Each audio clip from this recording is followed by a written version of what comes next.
Now students ये question try करिए, बढ़िया क्वेश्चन मैं इसको बोलूँगा, इसका आंसर आएगा पाई/3। देखिए 1/5 प्लस कॉस 4x। तो यहाँ पे मैं आपको हिंट दे देता हूँ, एक आपका क्वेश्चन बन जाएगा।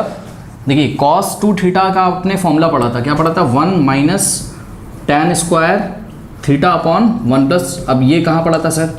ये पढ़ा है भाई। कॉस 2 थीटा क्या होता था? 2 cos square theta minus 1, 1 minus 2 sine square theta भी होता था, cos square theta minus sine square theta भी होता था, और कॉस 2 थीटा का ये भी बहुत बढ़िया फॉर्मूला है, फेमस फॉर्मूला। ठीक, तो इसमें क्या करना है आपको? एंगल हाफ करना है। अगर लेफ्ट में एंगल हाफ कर दोगे आप तो 2 थीटा का हाफ क्या हो जाएगा? थीटा। तो राइट में भी एंगल हाफ कर दीजिए, यानी कि 1 माइनस क्या हो जाएगा? tan स्क्वायर थीटा का हाफ थीटा बाय 2 और अपॉन में 1 प्लस tan स्क्वायर थीटा का हाफ थीटा बाय 2, ये हो गया। यानी कि कॉस थीटा की जगह क्या रखना है आपको? 1 minus tan square theta by 2 upon में 1 plus tan square theta by 2। तो cos x है यहाँ पर हमारे पास, ठीक है। तो हम क्या करेंगे? cos x की जगह अब बस कुछ नहीं करना है, थीटा की जगह आप x सोच लीजिए। तो यहाँ पर हो जाएगा आपके पास क्या? cos x is equal to 1 minus tan square x by 2 upon में 1 plus tan square x by 2। Okay, तो ये हो जाएगा i इज इक्वल्स टू, ये हो जाएगा 0 टू पाई और 1 अपॉन देखिए 5 और प्लस 4, और cos x की जगह आपने क्या रखना है?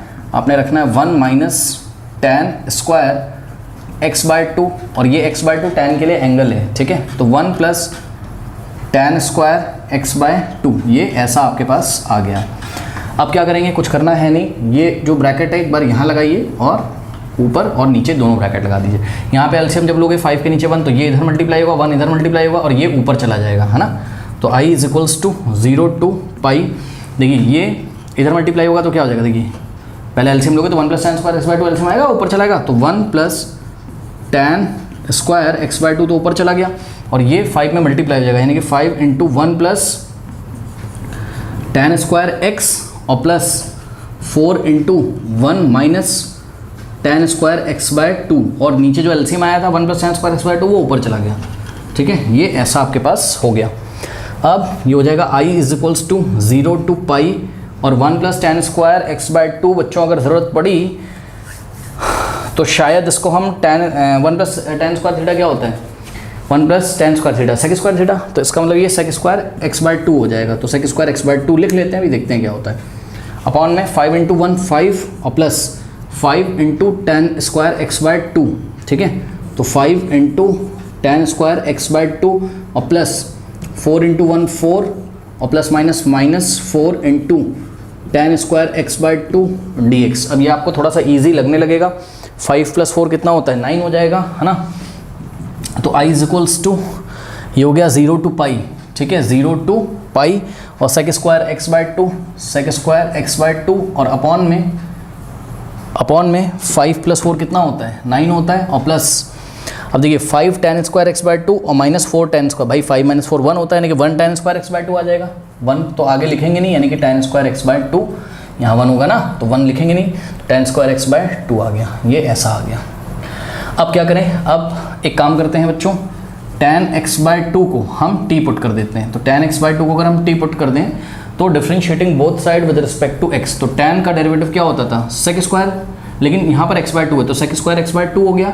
अभी कहानी खत्म नहीं हुई है, पहले पूरे का करोगे तो tan का किया तो सेक स्क्वायर x बाय 2, अब x बाय 2 का डेरिवेटिव x के रिस्पेक्ट में कितना होता है? 1/2, तो 1/2 को हमने आगे लिख दिया, ठीक। इज इक्वल्स टू t का क्या हो जाएगा? dt बाय dx, और dx आ जाएगा लेफ्ट में, तो ये कुछ ऐसा आपके पास हो गया, यानी कि 1/2 sec square x by 2 dx is equals to what? dt। Now multiplying by 2 on both side, 2 से लेफ्ट में और 2 से अगर राइट में आप मल्टीप्लाई करेंगे तो 2 से 2 कैंसिल होगा, लेफ्ट में आपके पास बच जाएगा 1 into sec square x by 2, यानी कि sec square x by 2 dx is equals to what? 2 dt। ये ऐसा आपके पास आ गया, ठीक है, ठीक है, बहुत बढ़िया। तो ये अच्छा, लिमिट भी बच्चों आपको चेंज करनी पड़ेगी, ठीक है। तो देखिए यहाँ लोअर लिमिट क्या है? x के रिस्पेक्ट में 0, तो यहाँ पे रखिए, तो tan 0 बाय 2 यानी कि 0, tan 0 0 होता है, यानी कि t कितना हो जाएगा? 0। तो when x is equals to 0 तो t भी हमारे पास कितना आ गया? 0 आ गया। उसके बाद अपर लिमिट के लिए देखिए, अपर लिमिट हमको कितनी दी हुई है क्वेश्चन में? पाई दी हुई है, ठीक है। तो when x is equals to pi, जब x कितना होगा? पाई होगा, तो tan x बाय 2 कितना होगा? यानी कि tan x की जगह पाई रखेंगे तो पाई बाई 2। हाँ भाई, tan पाई बाई 2 कितना होता है स्टूडेंट्स? इन्फिनिटी होता है ना, तो t का वैल्यू क्या आ गया? इन्फिनिटी, ठीक है, ये आ गया। तो अपर लिमिट हो गई इन्फिनिटी, इसको आप सॉल्व करते हैं। तो i इज इक्वल्स टू, आप ध्यान देखिए बच्चों, 0, जब x 0 तो लिमिट t पे भी 0 है, और जब x कितना है पाई, तो t कितना है नॉट डिफाइंड, तो यहाँ पे हमने नॉट डिफाइंड रख दिया। ठीक है, चलो बहुत बढ़िया।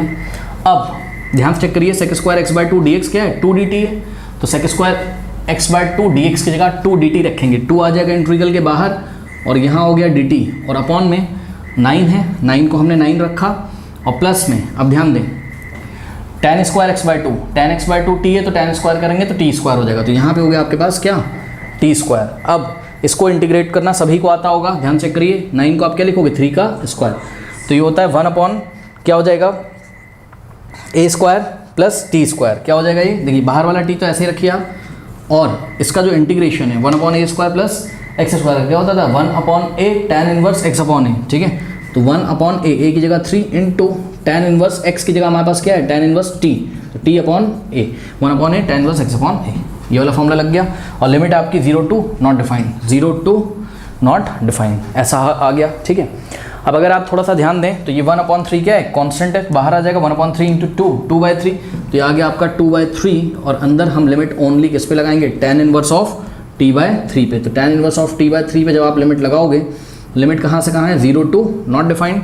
ठीक है, तो ये हो जाएगा आपके पास, इतना सभी बच्चे कॉपी करें फिर मैं आगे बताता हूँ। कॉपी कर लीजिए हटा देंगे, कर लिया हटा दें। चलिए अब सॉल्व करते हैं फर्दर, तो ये हो जाएगा आपके पास i इज इक्वल्स टू क्या हो गया 2/3। हाँ, अब मैं लिमिट अप्लाई करने जा रहा हूँ इसमें, upper limit minus lower limit, तो क्या हो जाएगा tan inverse of upper limit, मतलब जहाँ जहाँ टी है पहले क्या रखोगे आप नॉट डिफाइंड, तो tan inverse not defined by 3 और माइनस ये हो गया upper limit minus lower limit, यानी कि tan इनवर्स ऑफ व्हाट 0, ये ऐसा आपके पास कुछ आ गया। तो ये हो जाएगा 2/3 इन द ब्रैकेट। अब देखिए not defined divided by 3 also not defined, भाई not defined divided by 3 not defined. Okay okay, because जो चीज़ डिफाइंड नहीं है उसको अगर आप 3 से डिवाइड करोगे तो ऑब्वियसली वो भी डिफाइंड नहीं होगा, तो tan inverse of what not defined हो जाएगा यहाँ, और माइनस tan इनवर्स ऑफ 0 कितना होता है 0 होता है। ठीक है, तो ये तो आप लोगों को पता ही है, और ये हो जाएगा आपके पास 2/3 और tan inverse of what infinity. हाँ भाई tan π/2 कितना होता था याद करिए, तो tan π/2 कितना होता था आपका नॉट डिफाइंड, याद है। तो अगर हम tan इनवर्स इन्फिनिटी निकालेंगे, tan इनवर्स इन्फिनिटी या tan इनवर्स नॉट डिफाइंड क्या हो जाएगा π/2 ही तो हो जाएगा। ठीक, तो tan इनवर्स इन्फिनिटी कितना हो गया आपके पास π/2 हो गया, और माइनस में क्या है 0, उसका तो कोई मतलब है नहीं, tan इनवर्स इन्फिनिटी π/2 अब ये मल्टीप्लाई 2 से 2 गया और π/3 यानी कि π/3। ठीक है, तो this is your final answer. Okay.